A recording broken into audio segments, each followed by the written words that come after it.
আজকে স্টুডেন্টরা প্র্যাকটিক্যাল করছে টোটোর ব্যাটারি থেকে। আজকে আমরা ব্যাটারি চার্জিং সম্পর্কে আলোচনা। এই অ্যাম্পিয়ার আওয়ারটা কঠিন কিছু নয়। হ্যালো বন্ধুরা, দ্য ইলেকট্রিক্যাল মাইন্ড চ্যানেলে আপনাকে স্বাগত।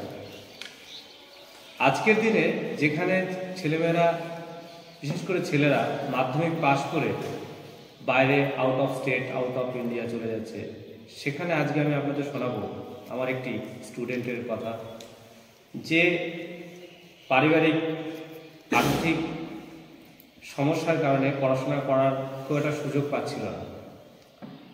তো এই সময়কালে সে একটি টোটো কেনে এবং টোটো কিনে তার জীবনের যে আদম্য ইচ্ছা, আগ্রহ পড়াশোনার প্রতি এবং ডিগ্রির প্রতি, পাশাপাশি সে যাতে একটা ভালো জায়গায় জব করতে পারে এর প্রতি দৃষ্টিভঙ্গি রেখে টোটো কিনে, এবং এই টোটো কিনে সে কলেজের খরচা, তার দৈনন্দিন জীবনের খরচা চালিয়ে এবং সাথে টিউশন পড়িয়ে আজকে সে আইটিআই করছে এবং আগামী দিন সে উদ্যোক্তা হতে চায়।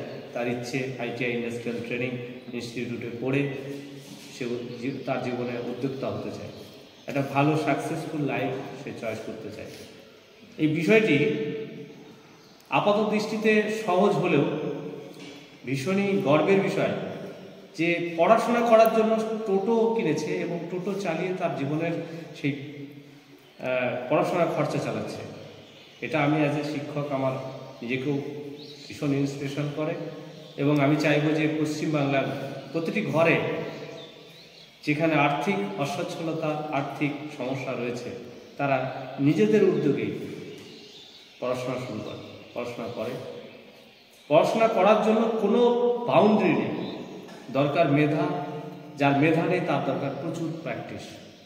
যত প্র্যাকটিস করবে তত তুমি পারফেক্ট হবে। তো আজকে আমরা এই গল্পের পরে আমার এই স্টুডেন্টেরই টোটোর চার্জিং সম্পর্কে, যেহেতু আমরা ইলেকট্রিক্যাল নিয়ে পড়াশোনা করি, তো টোটো কিভাবে চার্জিং করা হয়, চার্জ কত অ্যাম্পিয়ার কিভাবে নির্ণয় করা হয়, ব্যাটারি কিভাবে ক্যালকুলেশন করা হয়, সেই বিষয়ে আমরা দেখব। তো চলুন টোটো চার্জিং সম্পর্কে আমরা একটু দেখে নিই। আজকে আমরা ব্যাটারি চার্জিং সম্পর্কে আলোচনা করব। ব্যাটারি চার্জিং এর ক্ষেত্রে কোন কোন বিষয়গুলিকে মাথায় রাখলে ব্যাটারি অনেকদিন পর্যন্ত ভালোভাবে সার্ভিস দেয় অথবা সহজে নষ্ট হয় না। তাছাড়া আমরা আজকে আলোচনা করব যে ব্যাটারি চার্জার কেনার সময় কোন কোন বিষয়গুলিকে আমাদের মাথায় রাখা উচিত। তাছাড়া ব্যাটারি কানেকশন কিভাবে করা হয়। বর্তমানে রাস্তায় বেরোলেই আমরা সর্বত্র টোটো গাড়ি দেখতে পাই। এই টোটো গাড়ি মূলত ব্যাটারি চালিত যানবাহন। তাছাড়া আমাদের বাড়িতে মূল সাপ্লাই চলে গেলে, অর্থাৎ বিদ্যুৎ চলে গেলে, আমরা ব্যাটারি থেকে ইনভার্টার থেকে আমরা সাপ্লাই ব্যবহার করে থাকি। এছাড়া বর্তমানে ব্যাটারি চালিত প্রচুর স্কুটার, বড় বড় গাড়ি নির্মাণ করা হচ্ছে। তো ব্যাটারির বর্তমান ভূমিকা অনেক গুরুত্বপূর্ণ। সেক্ষেত্রে ব্যাটারি ভালো রাখার জন্য, অর্থাৎ ভালো সার্ভিস পাওয়ার জন্য আমাদের অবশ্যই চার্জিং কিভাবে করলে ব্যাটারি ভালো থাকবে সেই বিষয়টিকে জানতে হবে। তো চলুন আমরা প্রথমে ব্যাটারি স্পেসিফিকেশন, অর্থাৎ ব্যাটারি কি এবং ব্যাটারিকে আমরা কিভাবে বাজার থেকে কেনার সময় লক্ষ্য রাখবো। একটি ব্যাটারি, আমরা মূলত টোটো গাড়ির ব্যাটারি থেকেই আলোচনাটা শুরু করি। একটি ব্যাটারি, টোটোর ব্যাটারির ক্ষেত্রে 12 ভোল্ট ব্যাটারি হয়ে থাকে। 12 ভোল্ট, অর্থাৎ টোটো গাড়িতে মোট 4টি ব্যাটারি ব্যবহার করা হয়। প্রতিটি ব্যাটারি 12 ভোল্টের হয়ে থাকে, 12 ভোল্ট করে। এবং প্রথমে আমরা তো ভোল্টেজটা জানলাম। এবার ওই ব্যাটারিটি কতক্ষণ সার্ভিস দেবে সেটি নির্ভর করে অ্যাম্পিয়ার আওয়ারের উপরে। অ্যাম্পিয়ার আওয়ার অর্থাৎ মূলত ব্যাটারিগুলি বিভিন্ন ধরনের অ্যাম্পিয়ার আওয়ারের হয়ে থাকে। সেক্ষেত্রে আমরা প্রায়শই দেখতে পাই 120 ampere, 120 ampere hour, 130 ampere hour, 135 ampere hour এবং 150 অ্যাম্পিয়ার আওয়ার। এই অ্যাম্পিয়ার আওয়ারটা খুব কঠিন কিছু নয়। বিষয়টা হচ্ছে অ্যাম্পিয়ার আওয়ার বলতে যেটা বোঝায় সেটা হচ্ছে যে ব্যাটারির ক্ষমতা। অ্যাম্পিয়ার আওয়ার মনে হচ্ছে ব্যাটারির ক্ষমতা। তো তো অ্যাম্পিয়ার এ এইচ এই কথাটির বিষয়টা কি না, অ্যাম্পিয়ার গুণিতক আওয়ার, অর্থাৎ কারেন্ট গুণিতক সময়, এটাকে আমরা অ্যাম্পিয়ার আওয়ার বলি। আমরা একটি ব্যাটারিকে ধরি 120 অ্যাম্পিয়ারের আওয়ারের ব্যাটারি বলতে যেটা আমরা বুঝি 120 অ্যাম্পিয়ার আওয়ার এইচ, অর্থাৎ এই ব্যাটারিটি আমাদের টোটো গাড়িতে কন্ট্রোলার ব্যবহার করা হয়। এই কন্ট্রোলারটি যদি একটি 120 অ্যাম্পিয়ার আওয়ারের ব্যাটারি লোড অনুযায়ী ব্যবহার করে, তাহলে যদি 1 অ্যাম্পিয়ার করে কন্ট্রোলারটি লোড নেয় সেক্ষেত্রে 120 ঘন্টা চলবে। আর যদি 10 অ্যাম্পিয়ার করে কারেন্ট নেয়, অর্থাৎ 10 অ্যাম্পিয়ার করে নিলে এই ব্যাটারিটি 12 ঘন্টা চলবে, 12 আওয়ার্স সার্ভিস দেবে। তো অ্যাম্পিয়ারের বিষয়টা হচ্ছে যে ব্যাটারির ক্ষমতা। এবার টোটো গাড়ির যে 4টি ব্যাটারি থাকে সেটা কিভাবে কানেকশন করা হয়। তো টোটো গাড়ির ক্ষেত্রে শ্রেণী ক্রমে কানেকশন করা হয়, সিরিজে কানেকশন থাকে ব্যাটারিগুলি। সিরিজে কানেকশনটা কঠিন কিছু নয়, এটা হচ্ছে যে একটি নেগেটিভ ব্যাটারি নেগেটিভ প্রান্ত থেকে আরেকটি ব্যাটারি পজিটিভ প্রান্তে যায়, আবার সেই যে ব্যাটারিটি গেছে সেই ব্যাটারি থেকে নেগেটিভ প্রান্ত থেকে পরের ব্যাটারিটি পজিটিভ প্রান্তে যুক্ত হয়, পরের ব্যাটারি থেকে নেগেটিভ প্রান্ত থেকে তার পরের 4 নম্বর ব্যাটারিতে পজিটিভ প্রান্তে যুক্ত হয়। অর্থাৎ প্রথম ব্যাটারি 1 নম্বর ব্যাটারির যে পজিটিভ প্রান্তটা এখানে রয়েছে, এই প্রান্তটা অর্থাৎ এই ওয়্যারটা চলে যায়, এই তারটা চলে যায় কন্ট্রোলারে, এবং চতুর্থ ব্যাটারির যে নেগেটিভ পয়েন্টটা বেরোচ্ছে সেটা চলে যায় কন্ট্রোলারে। এই কন্ট্রোলার মূলত এটা নির্ণয় করে যে কতটা লোড রয়েছে টোটোতে, তার উপরে ভিত্তি করে সে অ্যাম্পিয়ার কনজিউম করে, অর্থাৎ অ্যাম্পিয়ারটাকে টেনে নেয়। এখন 4টি ব্যাটারিকে যদি আমরা সিরিজে কানেক্ট করি, অর্থাৎ টোটোর ক্ষেত্রে সিরিজে কানেক্ট করা থাকে, তো 4টি ব্যাটারিকে যখন আমরা সিরিজে কানেক্ট করি ভোল্টেজ বেড়ে যায়। ভোল্টেজটা কেন বাড়াতে হয় না, টোটোর গাড়িতে যে মোটরটি ব্যবহার করা হয় সেই মোটরটি 12 ভোল্ট অথবা 24 ভোল্ট অথবা 36 ভোল্টে চলবে না, সেটি 48 ভোল্ট, সেটিকে চালনা করতে গেলে 48 ভোল্ট প্রয়োজন। সেই জন্য কন্ট্রোলারটি 48 ভোল্টের হয়ে থাকে, 48 ভোল্ট। অর্থাৎ 4টি ব্যাটারিকে শ্রেণীক্রমে অর্থাৎ সিরিজে যদি আমরা কানেকশন দিই সেক্ষেত্রে আমরা 48 ভোল্ট পাবো। আর এই 48 ভোল্ট যখন আমাদের তৈরি হয়ে যায় সেক্ষেত্রে আমাদের কন্ট্রোলারটি যখন 48 ভোল্টে পরিণত হয়, তো 48 ভোল্টের কন্ট্রোলারটি নিতে হয়, সেক্ষেত্রে আমাদের চার্জারও 48 ভোল্টের ব্যবহার করতে হয়। তো আমরা সেই বিষয়ে পরে যাচ্ছি। আমরা প্রথমে জানি ব্যাটারি খারাপ কি কি কারণে হতে পারে।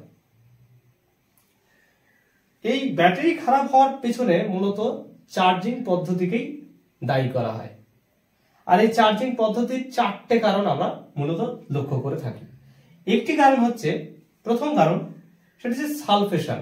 সালফেশনটা কিছু নয়, ব্যাটারি চার্জিং করার সময় কি হয়, গরম হয়, আর গরম হওয়ার ফলে ব্যাটারিতে যে প্লেটগুলো থাকে সেই প্লেটগুলোর গায়ে আস্তরণ পড়ে। এই আস্তরণটাকেই আমরা বলি সালফেশন, অর্থাৎ ব্যাটারি প্লেটের আস্তরণ পড়লে সেটাকে বলে সালফেশন, যেটা ব্যাটারির লংজিভিটি অর্থাৎ সার্ভিস ক্ষমতা কমিয়ে দেয়। 1 নম্বর কারণ। 2 নম্বর কারণ হচ্ছে এই সালফেশন বা ওভার চার্জিং বা হিট হলে ব্যাটারি বাকলিং হয়, বেঁকে যায়, ব্যাটারি প্লেটগুলো বেঁকে যায়। তো ব্যাটারি প্লেটগুলো বেঁকে গেলে ব্যাটারির সার্ভিস ক্ষমতা কমে যায়। তো দ্বিতীয় কারণ হচ্ছে বাকলিং, প্লেট বেঁকে যাওয়া। তৃতীয় কারণ হচ্ছে সেডিমেন্টেশন। সেডিমেন্টেশন কি না, এই যে সালফেশন বা বাকলিং এর কারণে যে আস্তরণগুলো থাকে সেই আস্তরণগুলো ঝরে ঝরে ওই ব্যাটারির ডেলুট অর্থাৎ যে জল ব্যবহার করা হয়, অ্যাসিড ব্যবহার হয়, সেই অ্যাসিডের তলায় গিয়ে স্থিতিয়ে যায়। এই স্থিতিয়ে গেলে ব্যাটারির জলের ক্ষমতা কমে যায়, বা সেডিমেন্ট অনেক পরিমাণে বেড়ে জলের স্তরটা কমে যায়, যার কারণে অর্থাৎ অ্যাসিড যে ব্যবহার করা হয় সেই অ্যাসিডের কর্মক্ষমতা কমে যায়। সেই জন্য ব্যাটারির সার্ভিস বা লংজিভিটি কমে যায়। চতুর্থ কারণটি হচ্ছে যে এই ব্যাটারি কানেকশনের পরে যদি সার্কিটে কোথাও শর্ট সার্কিট কন্ডিশন থাকে, অর্থাৎ কন্ট্রোলারের আগে বা পরে টোটো গাড়িতে যদি কোথাও কোনো কারণে কোনো ওয়্যার কেটে কোনো লোহার সঙ্গে যুক্ত থাকে বা অন্য কোনো কম্পোনেন্টের সঙ্গে যুক্ত থাকে, সেক্ষেত্রে শর্ট সার্কিট কন্ডিশন হয়। বা সব ক্ষেত্রে ব্যাটারির ক্ষেত্রে আমরা দেখতে পাই যে শর্ট সার্কিট কন্ডিশন হলে ব্যাটারি কি হয়, হিট হয়। আর প্রচুর পরিমাণে হিট হলে ব্যাটারি, যে বললাম, বাকলিং হবে, সালফেশন হবে, আর সালফেশন হলে কি হবে, ব্যাটারির লংজিভিটি কমে যাবে। তো মূলত 4টি কারণে ব্যাটারি নষ্ট হয়। আর এবার আমরা আসি চার্জিং পদ্ধতি সম্পর্কে। তো ব্যাটারি, প্রথম কথা, চার্জ দেওয়ার সময় 2টি কারণে ব্যাটারি গরম হয়। একটি হচ্ছে ওভার চার্জিং, মানে চার্জ হয়ে যাওয়ার পরও আমরা যদি চার্জার লাগিয়ে রাখি সেক্ষেত্রে ব্যাটারি ওভার চার্জ, মানে হিট হয়ে যায়। অথবা হাই অ্যামাউন্ট অফ চার্জিং, এটার মানে হচ্ছে যে আমরা যদি বেশি পরিমাণ কারেন্ট দিয়ে ব্যাটারিটাকে চার্জ করি, অর্থাৎ বুস্ট চার্জিং যেটা বলে, আমরা সহজেই কি চাই, ব্যাটারিটা যাতে চার্জ হয়ে যায়। এবং সহজে ব্যাটারি যদি চার্জ হয়ে যায় সেক্ষেত্রে ব্যাটারির লংজিভিটি কমে যায়। এই জন্য সবসময় বুস্ট চার্জিংকে এড়িয়ে চলাটাই বাঞ্ছনীয়। তবে জরুরি ভিত্তিক বুস্ট চার্জিং করলে একটা কথা মাথায় রাখতে হবে, যাতে কোনো কারণেই ওভার চার্জিং না হয়ে যায়, অর্থাৎ ব্যাটারি চার্জ ফুল হয়ে যাওয়ার পরে তারপরে যেন চার্জার না লাগানো থাকে, এই বিষয়টিকে আমাদের মাথায় রাখতে হবে। আর হচ্ছে কি, হাই অ্যামাউন্ট কারেন্ট দিয়ে চার্জিং, অর্থাৎ এই বুস্ট চার্জিং এর ক্ষেত্রে হাই অ্যামাউন্ট, খুব তাড়াতাড়ি চার্জ করতে গেলে আমাদের বেশি পরিমাণ কারেন্ট দিয়ে চার্জ করতে হয়।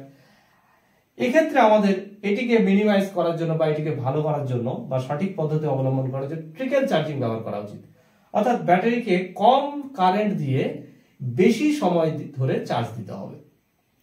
বেশিরভাগ ক্ষেত্রে আমাদের চার্জারগুলি, যে টোটাল চার্জার সেটা 48 ভোল্টের হয় এবং চার্জারগুলি মূলত 15 অ্যাম্পিয়ারের হয়ে থাকে, 15 অ্যাম্পিয়ার থাকে। তো আমাদের এই ক্ষেত্রে 15 অ্যাম্পিয়ারের চার্জার হয়ে থাকে। তো এই ক্ষেত্রে 15 অ্যাম্পিয়ারের জায়গায় যদি আপনারা জরুরি ভিত্তিক না থাকলে অবশ্যই 10 অ্যাম্পিয়ার 12 অ্যাম্পিয়ার চার্জার দিয়ে চার্জ দিলে, অর্থাৎ বেশি সময় ধরে চার্জ দিলে ব্যাটারি ভালো থাকে।